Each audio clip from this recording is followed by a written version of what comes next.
Selamat sore adik-adik, ketemu lagi dengan Kak Za. Sekarang kita lanjut materi kita ke sel elektrolisis.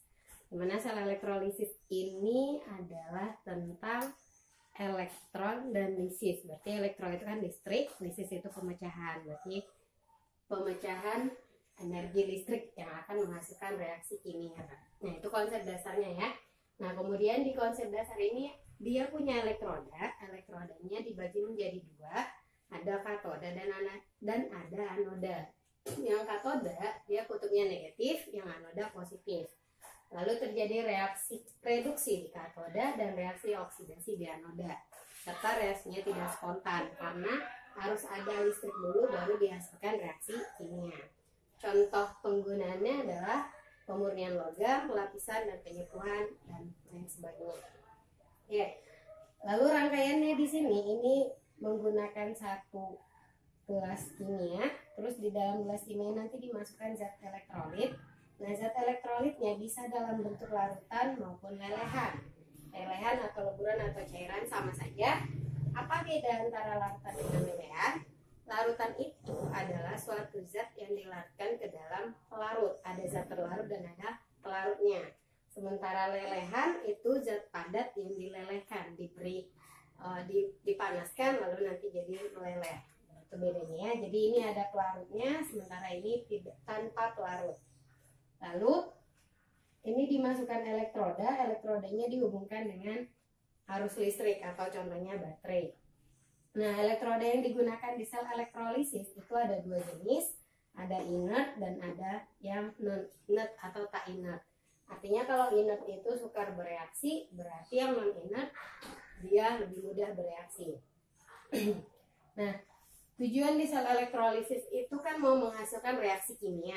Jadi kita mau menentukan reaksinya. Reaksinya ada dua nanti, ada di katoda dan ada di anoda. Katoda tadi terjadi reaksi reduksi dan anoda terjadi reaksi oksidasi.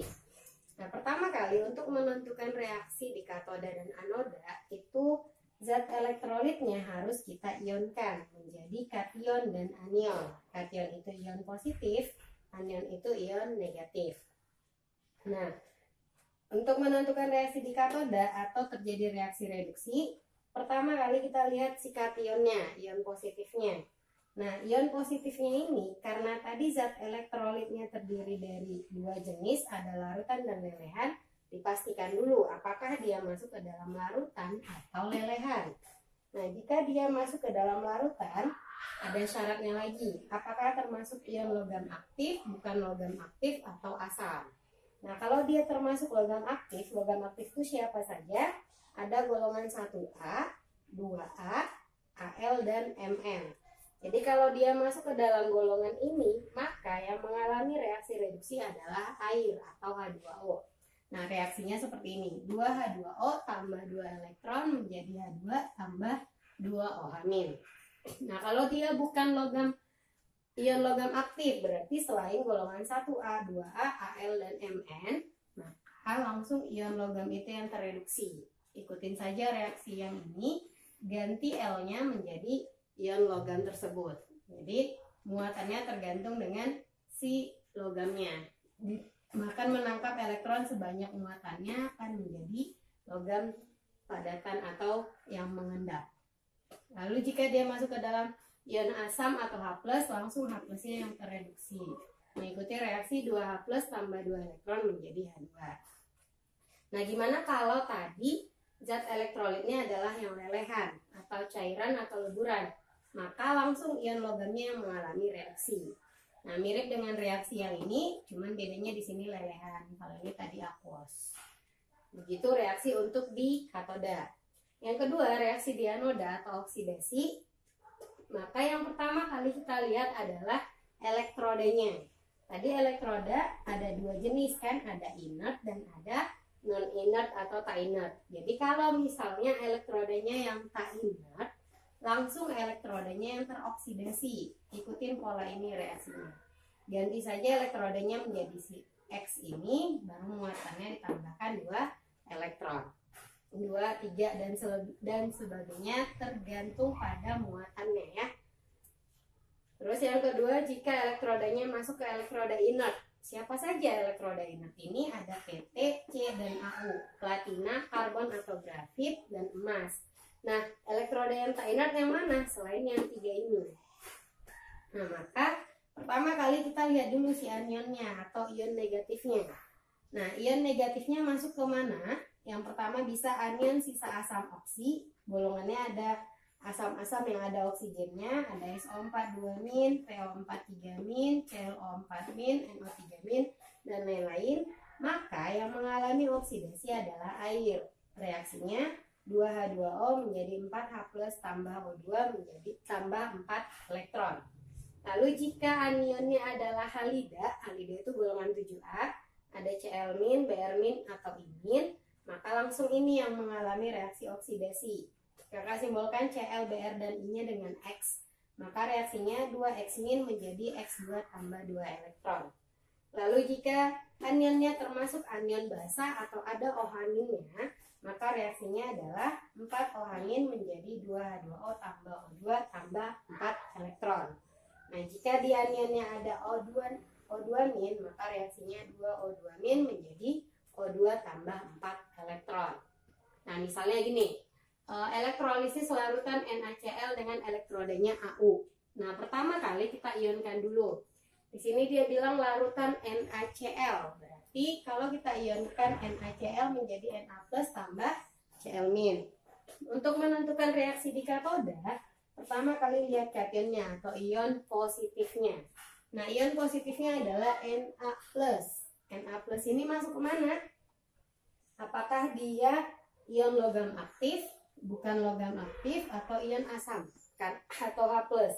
Karena di soal ada larutan dan Na positif masuk ke golongan 1A, maka yang bereaksi adalah H2O.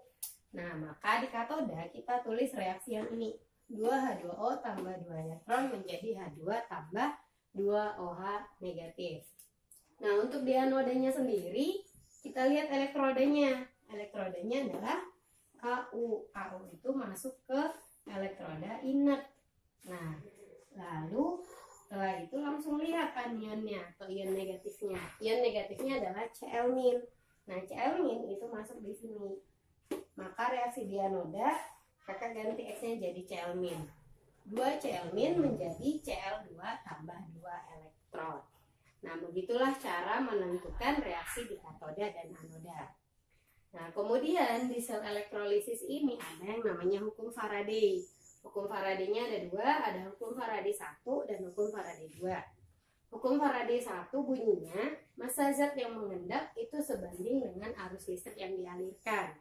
Nah, kalau kita tulis rumusnya W itu sama dengan E dikalikan dengan F. Nah, di mana F ini bisa 3 cara mencarinya. Bisa dari I kali T per 96.500 atau Q per 96.500 atau F itu sama dengan mol elektron. Jadi kalau misalnya yang diketahui ada I dan T-nya, maka W sama dengan E kali I kali T per 96.500. Jika ada Q-nya, W sama dengan E dikali Q per 96.500. Jika ada mol elektron, maka W sama dengan E dikali mol elektron. Nah, W itu adalah massa zat yang diendapkan. Biasanya satuannya gram. E adalah massa ekivalen. Massa ekivalen itu diperoleh dari AR per jumlah elektron atau AR per perubahan bilangan oksidasi. I adalah kuat arus listrik dengan satuan ampere. Q adalah muatan listrik, satuannya kolom. Dan T adalah waktu dalam detik. Itulah dia hukum Faraday 1. Hukum Faraday 2, syaratnya adalah jika ada arus yang sama dialirkan ke dalam 2 sel elektrolisis atau lebih, maka perbandingan massa zat yang diendapkan itu sama dengan perbandingan massa ekivalennya. Jadi rumusnya W1 per E1 sama dengan W2 per E2 sama dengan W3 per E3 dan seterusnya sampai berapa banyak sel elektrolisisnya. Contohnya seperti ini. Jika ada arus listrik sebanyak 193 ampere dialirkan ke dalam elektrolisis larutan CuCl2 selama 100 detik. ArCu-nya 64, tentukan massa Cu yang mengendap. Pertama kali kita ionkan dulu CuCl2. Kalau diionkan jadi Cu2 positif tambah 2 Cl negatif. Nah, jadi dia mintanya kan tentukan massa Cu yang mengendap. Nah, massa zat yang mengendap itu pasti terjadi di katoda. Nah, berarti yang mengalami reaksi di katoda itu adalah ion positifnya, maka si Cu2 positif. Nah, Cu ini kan masuk ke dalam ion logam, bukan ion logam aktif. Maka langsung si Cu yang mengalami reaksi. Nah, boleh saja adik-adik buat reaksinya terlebih dahulu untuk mengetahui berapa banyak elektronnya, atau bisa lihat langsung dari muatannya, karena dia akan menangkap elektron sebanyak muatannya. Nah, muatannya kan di sini 2, maka jumlah elektronnya sama dengan 2. Lalu diketahui arus listrik, berarti I-nya udah diketahui, terus 100 detik itu berarti waktu atau T. Nah, ada I dan ada T, maka rumus yang kita pakai adalah rumus yang ini. W sama dengan E kali I kali T per 96500. E-nya tadi kan AR per jumlah elektron. AR si Cu itu 64, berarti 64 per jumlah elektronnya 2, kali I-nya 193, kali waktunya 100 per 96.500. Maka hasilnya adalah 6,4 gram. Jadi Cu yang mengendap itu sebanyak 6,4 gram. Nah, untuk soal yang kedua, katanya arus listrik yang sama dialirkan ke dalam sel elektrolisis larutan AgNO3 dan NiSO4. Jika massa Ag yang mengendap adalah 2,16 gram, maka massa Ni yang mengendap adalah ArAg 108 dan ArNi 59. Nah, di soal yang kedua ada kata-kata arus listrik yang sama. Berarti dia menggunakan hukum Faraday 2. Maka kita ionkan masing-masing elektrolisisnya. Ada AgNO3, kalau dionkan jadi Ag plus tambah NO3 min. Yang mengendap adalah si Ag, jumlah elektronnya sama dengan 1. Lalu NiSO4 jika dionkan jadi Ni 2 positif tambah SO4 2 negatif. Yang mengendap si Ni, jumlah elektronnya adalah 2. Maka kita masuk ke rumus hukum Faraday 2, WAG per EAG sama dengan WNI per ENI. W-nya si Ag tadi, jika massa Ag mengendap, nih 2,16 gram.